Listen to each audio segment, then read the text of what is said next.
तो दोस्तों हम लोग बात कर रहे हैं प्रसिद्ध कालजयी उपन्यास चित्रलेखा के बारे में, जो कि भगवती चरण वर्मा जी के द्वारा लिखा गया है। और दोस्तों अभी तक हमने इसका 8 परिच्छेद कंप्लीट कर लिया है। तो चलिए आज से इसका नवा परिच्छेद शुरू करते हैं। आर्य श्रेष्ठ मृत्युंजय जन्म से क्षत्रिय होते हुए भी कर्म से ब्राह्मण थे। पाटलिपुत्र के इस वयोवृद्ध सामंत के भवन में उल्लास विलास के स्थान में त्याग और विराग का आधिपत्य था। लोग उनकी उपमा विदेह से देते थे और वे इस उपमा के योग्य भी थे। सारा नगर मृत्युंजय के नाम से परिचित था। बहुत थोड़े से चुने हुए व्यक्ति उनके व्यक्तित्व के थे। मृत्युंजय का क्षेत्र क्रीड़ा और कोलाहल से भरा हुआ जंडव न था। उनका क्षेत्र था उपासना और ध्यान, निरंतर एकांत। इस एकांतवासी क्षत्रिय के पास धन था और वैभव था। नगर के प्रमुख सामंतों में उसकी गणना थी और राज्यसभा में उसका आसन ऊंचा। उसका नाम सुनकर लोग आदर से मस्तक नमा देते थे और उसके सम्मुख होते ही लोगों में उसके प्रति भक्ति भाव उमड़ पड़ता था। आर्य श्रेष्ठ मृत्युंजय की साधना विशाल थी। उनमें आत्मिक बल था और आध्यात्मिक ज्योति। मृत्युंजय के पुत्र न था, केवल एक कन्या थी। कन्या का नाम था यशोधरा। एकमात्र संतान होने के कारण मृत्युंजय का यशोधरा पर स्नेह था।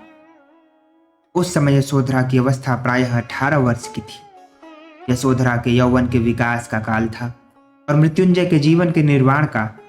अगाध संपत्ति की स्वामिनी यशोधरा से विवाह करने के लिए प्रत्येक युवक का तत्काल तत्पर हो जाना तो स्वाभाविक था ही, पर साथ ही यशोधरा सुंदरी थी और सुंदरी भी उच्च कोटि की। उसके शांत मुखमंडल पर भोलापन अपना आधिपत्य जमाए हुए था। उसकी हंसी की सुरीली झंकार में यौवन से पराजित बचपन ने शरण ली थी। हरिणी की सी बड़ी बड़ी सुंदर आंखों में संकोच था और उसके रसयुक्त अरुण कपोलों में लज्जा थी। यशोधरा का यौवन सुधा और उल्लास का मिश्रण था। उसमें गर्व की उच्छृंखला न थी, उसमें लज्जा की शांति थी। वृद्ध मृत्युंजय यशोधरा के लिए वर खोज रहे थे। एकाएक उनकी दृष्टि बीजगुप्त पर पड़ी। बीजगुप्त का विवाह न हुआ था और बीजगुप्त उच्च कुल का नवयुवक था। मृत्युंजय के हितैषियों ने और उन हितैषियों में वे व्यक्ति भी थे जिनके हृदयों में यशोधरा का पुत्र वधू बनाने की लालसा प्रबल थी। मृत्युंजय से एक ही नहीं अनेक बार बीजगुप्त और चित्रलेखा के संबंध का वर्णन किया, पर अनुभवी और वृद्ध मृत्युंजय ने सदा यही उत्तर दिया, यह बीजगुप्त के उन्माद का काल है।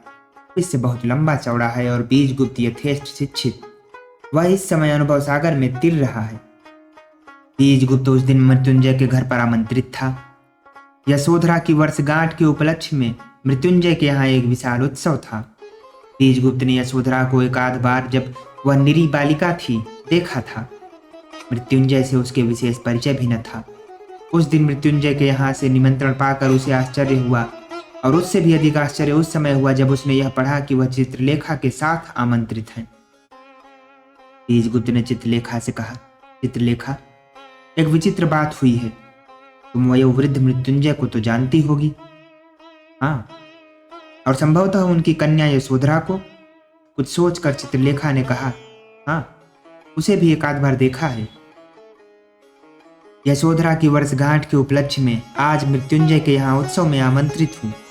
मेरा मृत्युंजय से अधिक परिचय नहीं है, इसलिए इस निमंत्रण को पाकर मुझे आश्चर्य हुआ है। पर इससे भी अधिक आश्चर्य मुझको इस बात पर हुआ है कि मेरे साथ साथ तुम भी आमंत्रित हो और तुम्हें मेरे द्वारा निमंत्रण मिला है। इसका अर्थ यह है कि मेरा जाना अनुचित है। नहीं चित्रलेखा, तुम्हें निमंत्रण मिला है मेरे द्वारा और मेरे साथ चलने को। यह उचित भी है क्योंकि समाज तुम्हारे और मेरे संबंध को पवित्र मानता है। चित्रलेखा ने कुछ देर तक चुप रहने के बाद कहा, बीजगुप्त, मैं उच्च कुलों के उत्सवों में केवल नर्तकी की स्थिति में ही जाने की अभ्यस्त हूँ। बहुत संभव है कि कुलीन स्त्रियां मेरा अपमान करें। यदि ऐसी स्थिति उत्पन्न हो गई तो क्या करना होगा यह मैं नहीं जानती। बीजगुप्त हंस पड़ा। मेरे साथ रहते हुए तुम्हारा अपमान करने का साहस किसी को न पड़ेगा, विश्वास रखो। इतना कहकर बीजगुप्त ने श्वेतांग को बुलाया। श्वेतांग के साथ दोनों बाहर निकले। बीजगुप्त के रथ पर चित्रलेखा और बीजगुप्त आरूढ़ हुए। श्वेतांग ने घोड़ों की लगाम ली। निर्धारित समय पर आमंत्रित अतिथि मृत्युंजय के द्वार पर पहुंचे। प्रहरी ने उच्च स्वर में कहा, महासामंत बीजगुप्त का रथ द्वार पर है। यशोधरा के साथ मृत्युंजय द्वार पर आया। मृत्युंजय ने बीजगुप्त का स्वागत किया और यशोधरा ने चित्रलेखा का। श्वेतांग पीछे पीछे चला। द्वार पार कर सब लोग नृत्य भवन में पहुंचे। पाटलिपुत्र के प्रायः सभी प्रभावशाली व्यक्ति उपस्थित थे। सबों ने बीजगुप्त तथा चित्रलेखा के आने पर हर्ष ध्वनि की। चित्रलेखा यशोधरा के साथ स्त्रियों के समुदाय में चली गई। बीजगुप्त मृत्युंजय के साथ रहा। यशोधरा को देखकर चित्रलेखा चकित हो गई। उसे आज तक अपनी सुंदरता पर गर्व था और आत्मविश्वास था, पर यशोधरा ने एक क्षण में उसका गर्व दूर कर दिया, आत्मविश्वास डिगा दिया। यशोधरा ने आदरपूर्वक चित्रलेखा को आसन दिया और स्वयं उसके पास बैठ गई। यशोधरा को चित्रलेखा के पास बैठा देखकर और चित्रलेखा का विशेष आदर करते देखकर अन्य महिलाओं को बुरा लगा। अपने बाल्यकाल में यशोधरा ने चित्रलेखा का नृत्य देखा था। उस समय वह चित्रलेखा के नृत्य से प्रभावित भी हुई थी। आज उसे उसके पिता का आदेश था कि वह चित्रलेखा के साथ रहे। यह काम यशोधरा को रुचिकर था। चित्रलेखा के चारों ओर युवतियां एकत्र हो गई थीं। कुछ हंस रही थीं, कुछ व्यंग वचन कह रही थीं, पर चित्रलेखा ने इसका बुरा न माना। अपनी स्थिति पर वह बहुत अच्छी तरह से समझती थी। पास ही खड़ी हुई एक बहुत बड़े सामंत की स्त्री ने कहा, आज नर्तकी चित्रलेखा को हमारी समता करके हमारे समाज में आने के उपलक्ष्य में बधाई है। बात जितनी कटु थी, उत्तर उससे अधिक कटु था। अपने सौंदर्य के बल से अपना स्वागत कराने के लिए अभिमानिनी स्त्रियों को बाध्य करने वाली को बधाई की कोई आवश्यकता नहीं। एक ने दूसरी की ओर देखा और दूसरी ने तीसरी की ओर। बात जिस तीव्रता से कही गई थी उसका प्रभाव एकत्रित पुरुष समुदाय पर भी पड़ा। बीजगुप्त उस ओर घूम पड़ा। उसे भय था कि चित्रलेखा का बहुत संभव है अपमान हो। इस उत्तर प्रत्युत्तर से उसका भय और बढ़ गया। क्या बात है? चित्रलेखा का क्रोध से लाल मुख एकदम शांत हो गया। कुछ नहीं, आपस में हंसी हो रही थी। उस समय चित्रलेखा हंस रही थी। यशोधरा चित्रलेखा के इस भाव परिवर्तन पर मुग्ध हो गई। बीजगुप्त के जाने के बाद उसने चित्रलेखा से कहा, बहन, तुम लोक व्यवहार में बहुत कुशल हो, अभी तो इतनी प्रभावशाली नहीं हूं। चित्रलेखा हंस पड़ी। चित्रलेखा की हाथ से ध्वनि झंकृत हो उठी। नवयुवक समुदाय की आंखें उधर उठ गईं। बीजगुप्त से उसी समय उन नवयुवकों ने गाने का प्रस्ताव किया।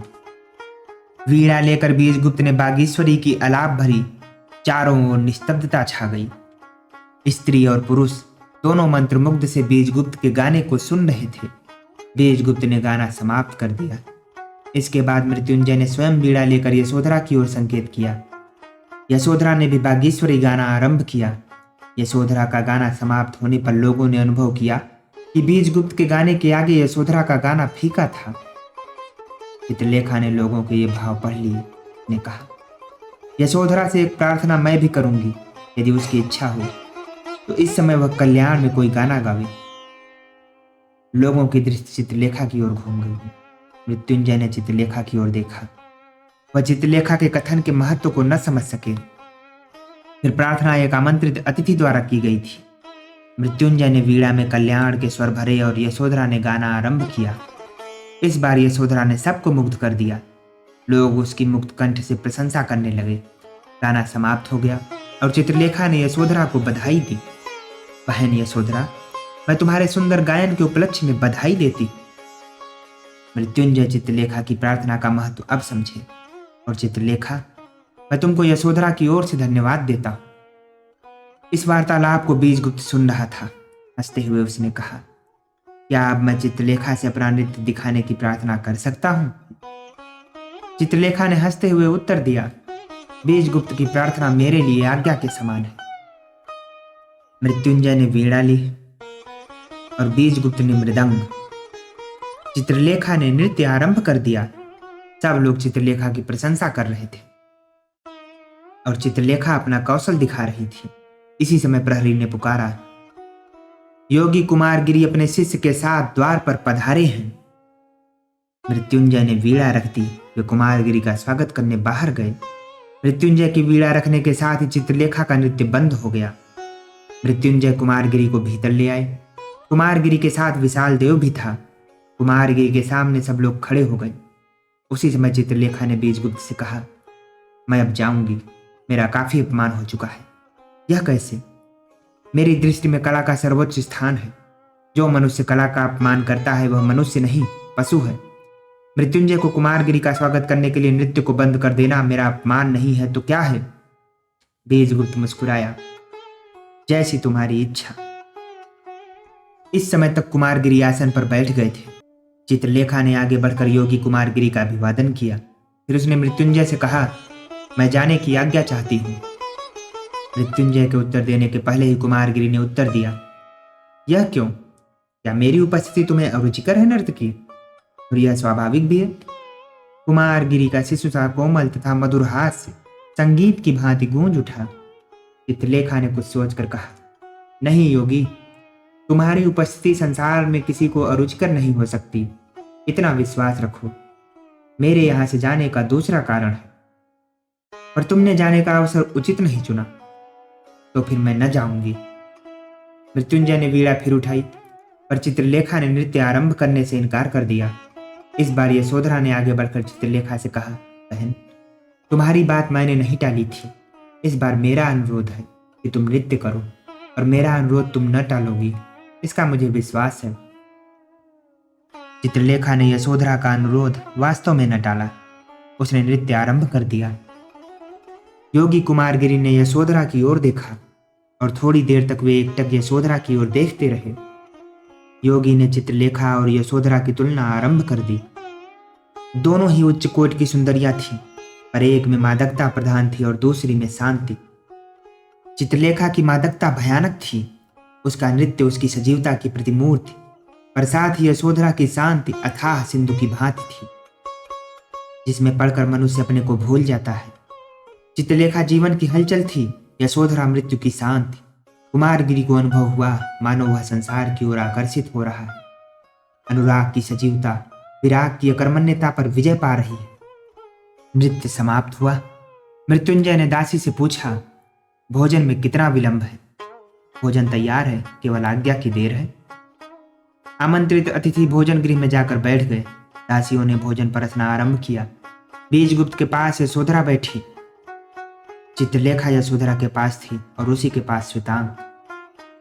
भोजन आरंभ हुआ और पास बैठे अतिथियों में वार्तालाप। यशोधरा पहले कभी बीजगुप्त से न बोली थी। बीजगुप्त ने कहा, देवी, आज पहली बार हमारा पूरा परिचय हुआ है और इस परिचय पर मैं अपने को बधाई देता। अपने जीवन में आज पहली बार यशोधरा की हरिणी की सी बड़ी बड़ी आंखें एक दूसरे मनुष्य की आंखों के सामने न उठ सकी। यशोधरा का हृदय धड़क रहा था। धीरे से उसने उत्तर दिया, मेरा परिचय कोई महत्व की बात नहीं है। बातचीत सुनकर चित्रलेखा हंस पड़ी। भगवान करे यह परिचय घनिष्ठता में परिणत हो और घनिष्ठता जीवन के पवित्र बंधन में। यशोधरा ने कृतज्ञता भरे नेत्रों से चित्रलेखा की ओर देखा। बीजगुप्त ने कौतूहल से, पर श्वेतांग एकटक यशोधरा की ओर देख रहा था। एकाएक यशोधरा की आंखें श्वेतांग से मिल गईं। इस समय तक यशोधरा ने श्वेतांग को न देखा था। अपने भवन में आमंत्रित प्रत्येक व्यक्ति को वह पहचानती थी। श्वेतांग केवल एक ऐसा व्यक्ति था जिसको वह नहीं जानती थी। बीजगुप्त से यशोधरा ने पूछा, यह नवयुवक कौन है? मेरा सेवक और साथ ही मेरा छोटा भाई। बीजगुप्त हंस पड़ा। यशोधरा को कौतूहल हुआ, सेवक और छोटा भाई? बात भी विचित्र थी। यह कैसे? यह इस प्रकार कि इस व्यक्ति का नाम श्वेतांग है। यह भी क्षत्रिय नवयुवक है और उच्च कुल का है, पर अभी तक ब्रह्मचारी है और अपने गुरु के साथ रह रहा है। गुरु ने पाप का पता लगाने के लिए इस व्यक्ति को मेरे पास छोड़ दिया है।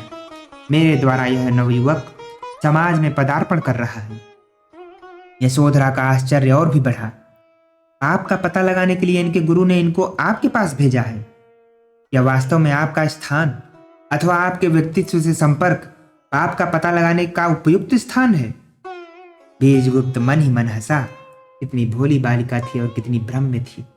संभवतः पापी से पापी मनुष्य नहीं कह सकता कि वह पापी है। प्रत्येक व्यक्ति अपने को अच्छा समझता है। अपने को ठीक तरह से समझना उसके लिए असंभव है। यदि श्वेतांग इस निर्णय पर पहुंचे कि मैं पापी हूं, तो मैं वास्तव में पापी हूं। यशोधरा की ओर में एक ठेस सी लगी। जिस व्यक्ति के प्रणय बंधन की कल्पना से उसका हृदय प्रफुल्लित हो उठा था, वही व्यक्ति एक बहुत बड़े आचार्य द्वारा पाप का पता लगाने का उपयुक्त साधन माना गया था। उसने श्वेतांग की ओर देखा। कितना भोला और सुंदर नवयुवक था। और बीजगुप्त? उस समय भोजन समाप्त हो गया था। लोग उठ खड़े हुए। हाथ मुंह धोकर फिर सब लोग एकत्र हुए। बीजगुप्त ने श्वेतांग का हाथ पकड़कर मृत्युंजय से उसका परिचय कराया। इसके बाद सब लोग अपने अपने घर को विदा हुए। दोस्तों, फिलहाल इस कहानी को अभी यहीं तक रखते हैं। अगला भाग सुनने के लिए और हमसे जुड़े रहने के लिए कृपया हमारे चैनल को सब्सक्राइब करके हमें सपोर्ट करें। आपका बहुत बहुत धन्यवाद।